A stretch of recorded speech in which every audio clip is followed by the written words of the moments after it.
Okay, so I'm just gonna have to start this video. I've been trying to put together some kind of outline for what to cover, but there's just so much stuff. Last Thursday, I wanted to get a video out, but I've just been too busy with work and other things.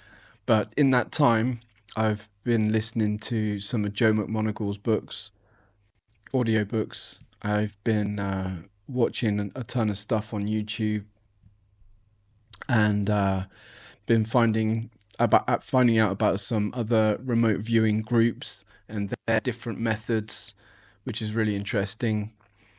I've been doing some of my own sessions. It's just there's a lot to cover.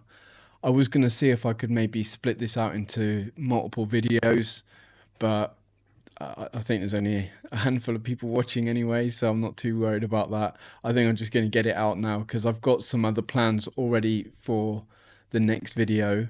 So I've got a really cool idea. I'm not going to give it away just yet, but it's basically an idea for another method of remote viewing, which I'm going to be experimenting with, and I will be sharing that, not in this video, probably in the next one. So my plan is after I get this video out, if it's not too late, it's already 11:15. But yeah, I'm gonna have a go at this kind of method that I've kind of put together myself, which I'm really excited about. And in the following videos, I will be doing, I will be showing that process, and I think it's quite exciting. I'm excited to jump into it. It's probably not what anyone's expecting. If it works, it'll be really cool. Obviously, it probably won't work that well for me anyway, because I'm just a complete novice at this. But it's it makes the whole experience of doing the session, I think, more fun and interesting.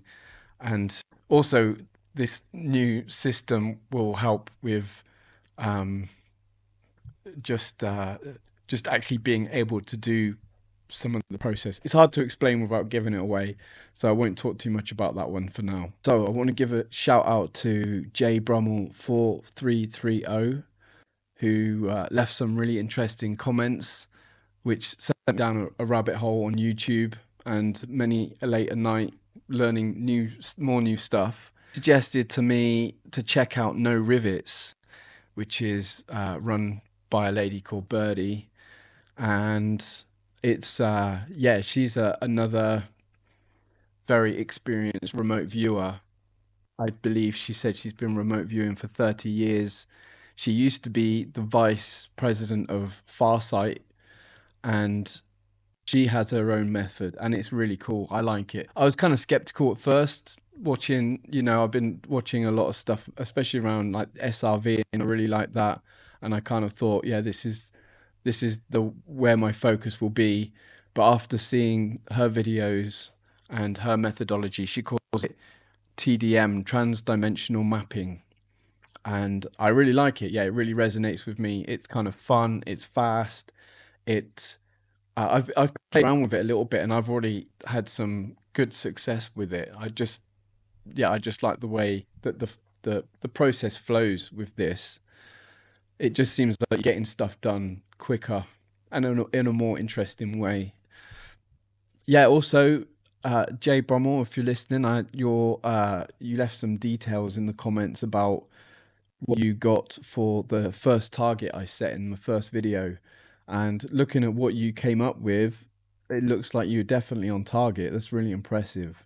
So the target was a picture of the Titanic at the bottom of the ocean, and looking at some of the words and descriptions that you've got that come up, you've got like the cold and anxious, sharp triangle shapes, shape with the line dropping down into a curve.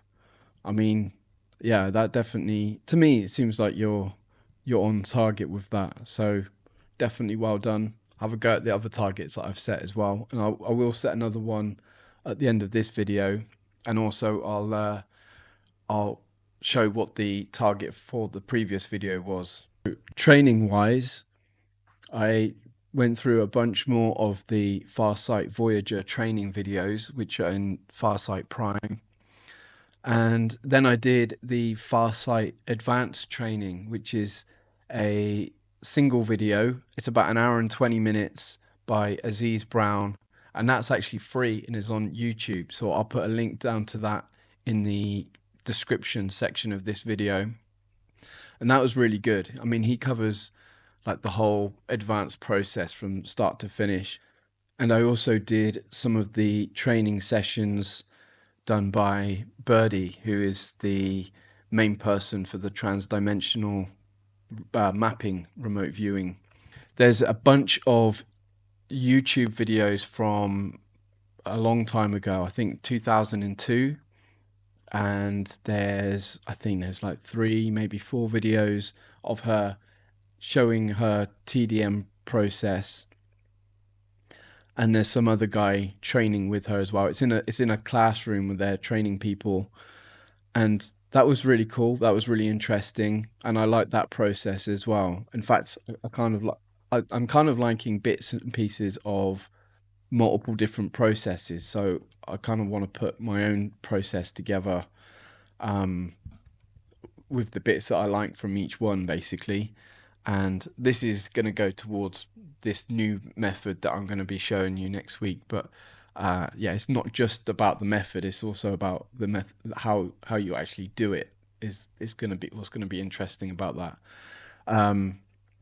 But yeah, so I watched some of these older videos. I think they're about an hour and a half each, and that was really good. And then I found the videos which Jay Brummel 4330 sent me to, which was her new videos on transdimensional mapping. And one of the new videos she released is also her old session, her old method. And then there's another video she does with the new method. So, and it's called the same thing. So yeah, it got quite confusing, and I was getting quite confused with what I was doing. But I've created a playlist which is public and is part of this channel, and I've put all of these training videos, the ones that are publicly available anyway, I've put them into the playlist so anybody else can easily find the same videos that I'm talking about and referring to. But yeah, the ones with Birdie in the transdimensional mapping. So if you go to the No Rivets website or the YouTube channel, she had a training video on there, which is a 3-hour workshop. So I did the 3-hour workshop, and then I realized that's her old method. And then I found on her channel, I think from a couple of months ago, there is another video. It's a 40-minute video, and it's a demonstration, and that's of her new method. And it's the new method which is really interesting. Although she explains that you can add this new method onto the old method. So she said if you do CRV or SRV method, you could add this mapping process on the end instead of where those ones go into what they call the matrix section, which is where you have like a table of columns, and then you probe each of these columns for different information. Instead of having that, you then could add her mapping process instead. And then she talked about how then eventually it's good to kind of move away from those other processes altogether and then just completely start with the mapping process. And I've seen some videos of her doing live sessions with her mapping process, and it's really incredible.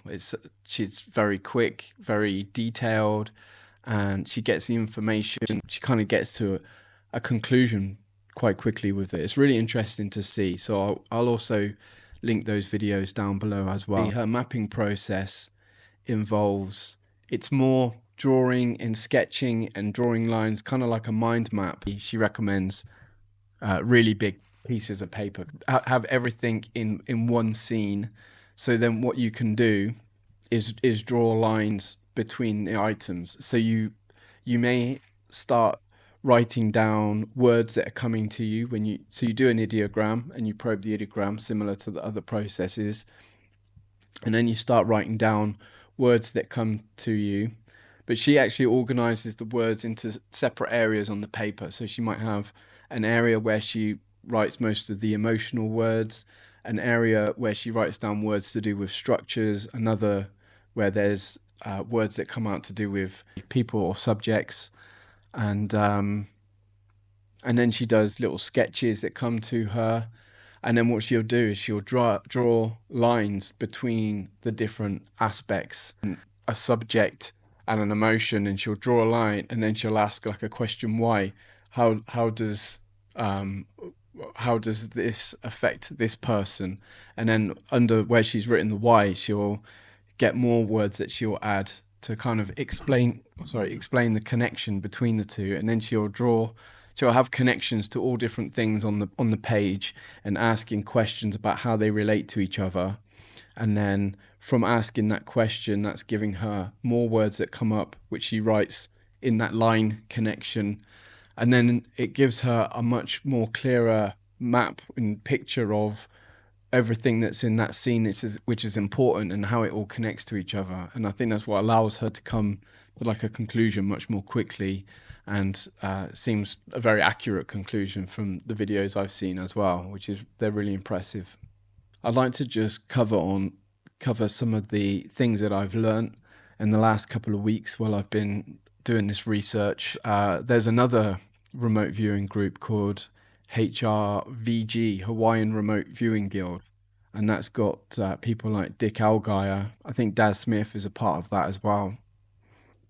And in a discussion group, he was talking about a method which they call edging, which I kind of thought was quite amusing.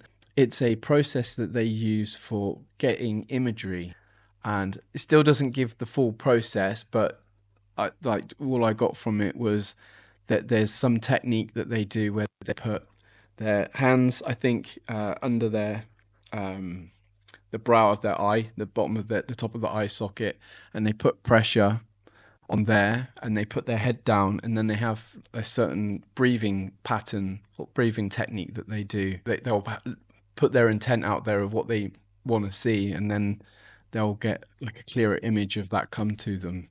And apparently they use that technique quite a lot, and that their HRVG method is very visually based.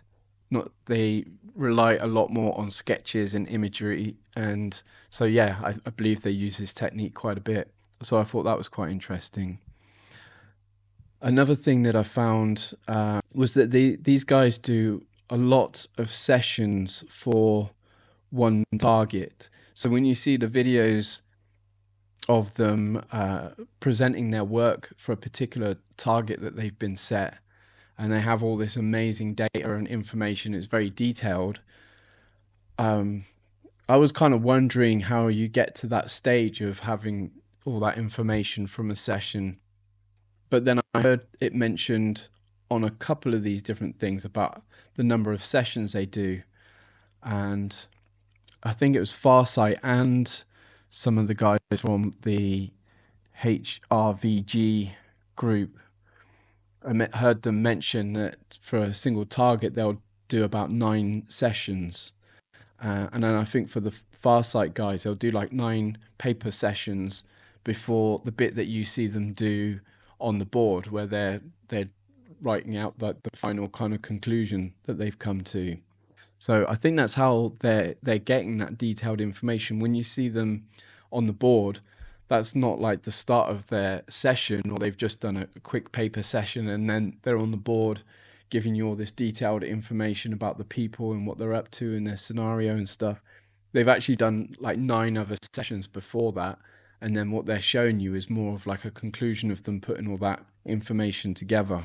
I believe Joe McMoneagle said this, something interesting, that the first bit of information, or the first few bits of information you get from a session, are the most accurate. And I wonder if this is why they do it in multiple sessions, because they know that at the start of the session you get the most accurate data, and also why this is why they repeat the first part of the session multiple times. So say for example with SRV, there's a first part of the session where you do your ideogram, you describe the ideogram, and then you do like there's certain aspects that you probe for, like whether it's hard, soft, wet, mushy, and then you probe for is it natural, man-made, artificial, energetics or movement. And they repeat that process up to like 6 times at the start of the session to get those first bits of information before they move on to the next section. So yeah, I'm wondering if that's why they do that, because they know at the start, at that very start, when you do the ideogram and you get the words out, that's the most accurate, and then everything after that kind of tends to trail off a little bit until then maybe you've done this say 6 times, and then when you're moving on to the next parts of it, you're so much more focused in, and perhaps like your conscious mind is more out of the way at that stage, which allows you to continue to get more accurate information. Another thing I found as well, a lot of them are using binaural beats. I've noticed in a lot of videos where I'm seeing them, they have earphones in or earpods, and I did wonder about that, like what are they listening to? But on the No Rivets, Birdie mentions that yeah, it can be really effective to be listening to binaural beats while doing your session, particularly theta wave binaural beats. So I found a really good theta binaural beats video on YouTube, and it's super long, so you don't need to loop it while you're doing a session. I think it's like a 8 hour long video or something, so you could have that playing while you're doing your session. I've not actually tried it yet, but I do plan to in some of my new sessions coming up. And yeah, that video, I'll put a link to that in the description below as well, so anyone watching this can find that and use that. The other thing I came to notice as well is that they're constantly probing and asking the questions in their mind of the information that they want. So this was something else I was unsure about, and I don't think I heard it really explained properly. And apart from like an SRV where you have a first few questions where you ask yourself, like, again, is it hard, soft, wet or mushy? And then you put an answer down, the first thing that comes to your mind, and then you move on to like, is it natural, man-made, artificial, movement, energetics or whatever. Put the first thing that comes down to your mind into your mind. What I've come to understand again from just watching some of their discussions is that they're constantly asking the questions about what information they want from it. Maybe that's super obvious and I just didn't realize, but other people do. I don't know, but it wasn't obvious to me. And because I was kind of doing my sessions where probing, and then I just kind of waiting for like the first bit of information or something to come to me, rather than asking a specific question. But you know, they're asking a question like, what is the surface structure like? What is the surface structure? And then waiting for a response. If they don't get one, they're probing and asking again, and they'll keep doing that until they get an answer, and then they'll move on to their next question. And then actually I noticed when you're watching some of their videos, you can even see them kind of saying that to themselves. Sometimes they're like, they actually do start to say out loud a little bit as they're asking the questions over and over in their mind. So again, I thought that was interesting. So I'll share some of the sessions that I've done. I've been trying to document them in Notion and a database. I just think this is potentially a good idea. It's a bit of work. It's not too much work, but yeah, I think it'll be useful for looking back on and reviewing sessions that I've done, looking for maybe patterns in things that I've done differently and where I've had more success or less success, that kind of thing, different techniques and things that I've tried. So I'll just show you like what I've got in here. I've got sort of just a numbering of the remote viewing session, the coordinates that I was working on, the medium, so what I used for actually recording the session. So these are apps on my Samsung Galaxy S22 phone. I used Sketchbook first, but then found Squid Notes was much better because it allows you to have like an infinite board and you can just keep scrolling around and zooming in, zooming out. Whereas with Sketchbook, it's kind of limited to the size that you set at the start. And then also with Squid, it was much easier to add additional pages. So you can just click a button, go to the next page. And so, yeah, that's been really good. It's just been a little bit of a squeeze trying to do it on my phone screen. Kind of come to quite enjoy doing it. And I tend to do my sessions just because I've been so busy late at night when I'm in bed, and just try and do like one or two sort of quick sessions on my phone. You can also, with Squid as well, you can load a PDF into it as a template. So I've got the Farsight's SRV advanced, their method, they have a template for it, and I have that loaded into Squid. So now I can do like a new file and use that. It's a PDF file as the main background image. The pages become pages in the Squid note, and then I can just draw on top of it. So that's been really cool. I do really want to get a decent tablet at some point, a good size one, and one that has quick enough response time to be able to draw comfortably on it, because the phone screen is just a bit too small. A tablet would be great, but I also have this new method which I'm going to share next week, which I wouldn't need a tablet with that, but you have to wait and see what that is. So yeah, I thought I'd just share some of the sessions that I've done. You see some are quite early in the morning.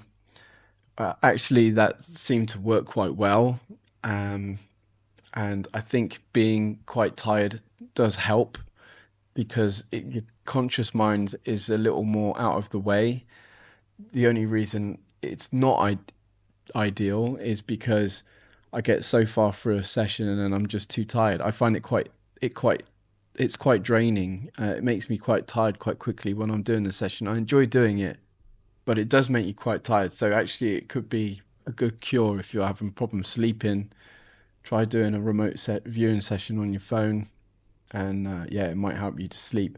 And also make the page black in the ink white. Otherwise, yeah, the glaring white screen probably won't help you sleep. But with a black background, it's it works just as well. I've got a link on here to the session. I'm storing them all on a Google Drive. So the images of what I drew. I have the source where I got the target from.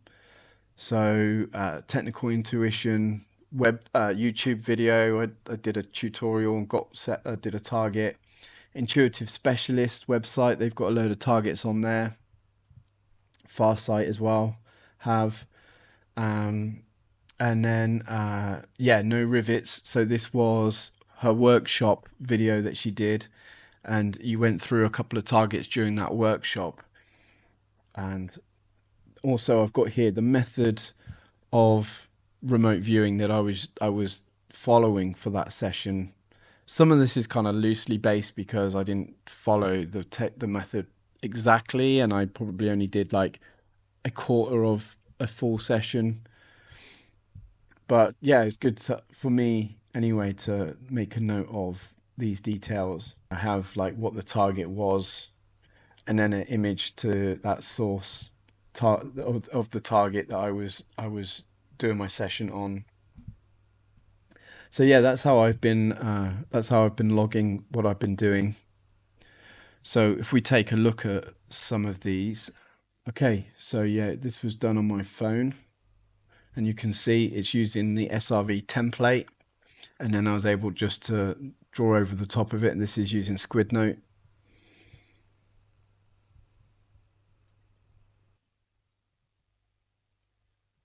So you've got the target, the ideogram, putting what the ideogram represents at the top, and then you describe. A is describing the how the ideogram was drawn, and then B is kind of like a confirmation. Does what you've drawn, and the first few words that come out, like I had hard and soft and natural, does it still fit the initial ideogram?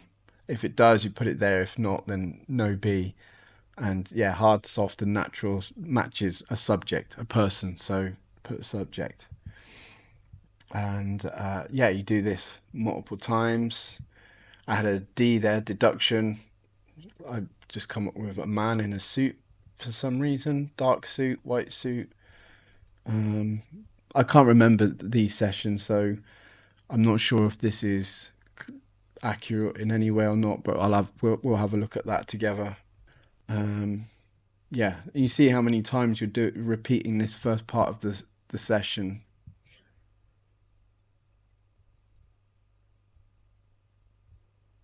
Oh, actually, I do remember this one. This was actually quite interesting. I did a sketch, and my sketch was like this square area which I marked as field, and then I had this like yellow dome thing here.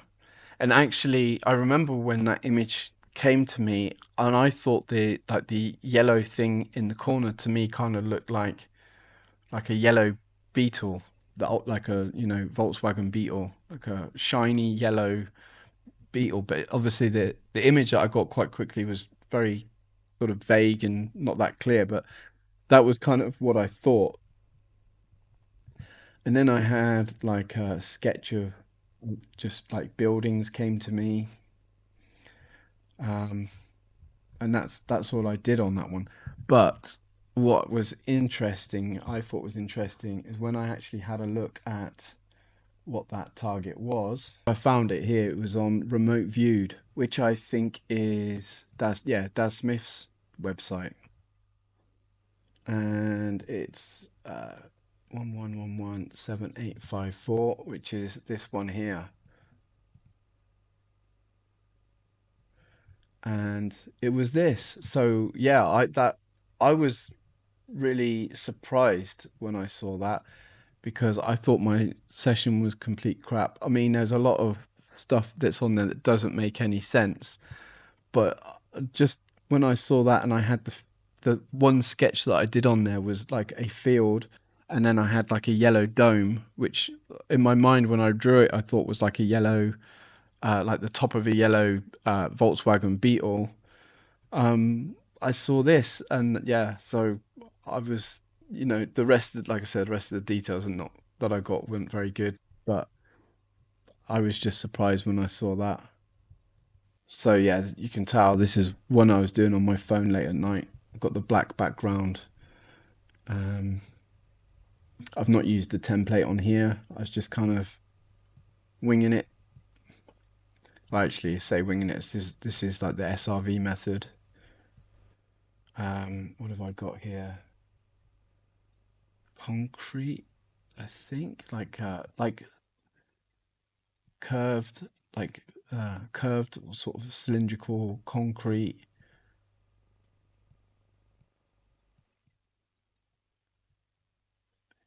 Oh yes, I remember this one as well. This was another one I was pretty surprised with. Um, I wish I'd have carried on with that's what I keep feeling with these, is I kind of get to a point here, and then I give up because I'm kind of tired and I've had enough, and I don't think that I've got anything. And then when I look at the target, I'm kind of like I could have been onto something there. I would have carried on. But yeah, I had this like sort of cylindrical curving like concrete, like a cylinder, like a pole or whatever, right? Um, Solid, heavy, and then I had red and white stripes, and I had no idea what this was. Actually, in my mind, I think when I was writing that, I was thinking of like a lighthouse was like what came to my mind. And then when I looked at the target for this, so I got this target from Intuitive Specialists, and it's 091123. This one. and yeah, it was Eureka Springs AK Hotel. I have no idea what that is really. I've never seen it before, but and actually when I first looked at that picture, I didn't think anything of it, and then I kind of thought of the flagpole, and of course it's kind of like, well, it's cylindrical, it's hard, and like, but I was like, there's no red and white stripes on it, but the red and white stripes are not on it. They're the flag at the top of the pole. So yeah, again, this was another one where I really didn't think I have any, and it took me like a second or two before I realized that my data actually could have been quite accurate, and I wish I'd have carried on with it. Instead of like just continuing to go through those, I'll share something which I learned, which I've thought was really helpful.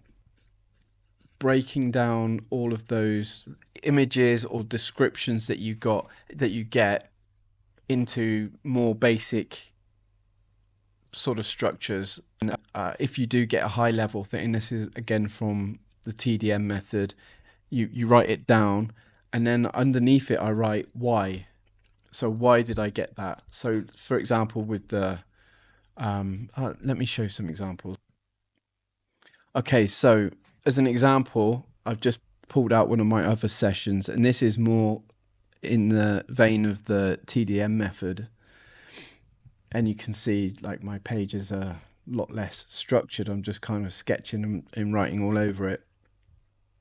And you can see the image here. So in my database, I've started saving an image of what the target was as well, so I don't have to do all this hunting. I can show you some examples here. So like these are some of the higher level ideas that came to me, and I wrote them down instead of discarding them. So I had waves, and then I put Y, and then I got like up and down movement, and then I had here hurricane, and I put Y, and then I got like the sound, vacuum, humming sound, and then hot came like as a big, that came to me quite strong. So I wrote hot in big letters here. Intercontinental. So, you get these random words that just pop into your head, and you write it down, and you think, what the hell is that? But then when you ask why, like something else completely different comes from it. And I just got like the word side to side. And then I got the sun. I was like, why? And energetic. And then, like, so because I keep breaking these things down and asking these questions. And then, oh yeah, so what was that? That was wet and mushy. I got wet and mushy, but it didn't seem right. So I asked, like, why wet and mushy? And then actually what come through was hard to move through. But actually, if you think about it, these things are pretty much, could be used to explain this fire. So this was a natural gas explosion. But I had something about something underground as well, a subterranean, I wrote somewhere. Oh yeah, here I had yellow, white, bright light. Oh, fireworks. Yeah, I got fireworks, and then I did this like sketch, and I had like energetics that I was sketching. I was thinking maybe like a Catherine wheel or something, but yeah, fireworks, and I got here. I mean, yeah, that doesn't explain it very well. Bringing people together, celebration. It's not. I don't think anyone's celebrating that fire, but you get the general idea. And I do feel that by doing that, and I had this image as well, which I thought was interesting. By breaking these words down, they seem to, yeah, underground. I got deep sea diver.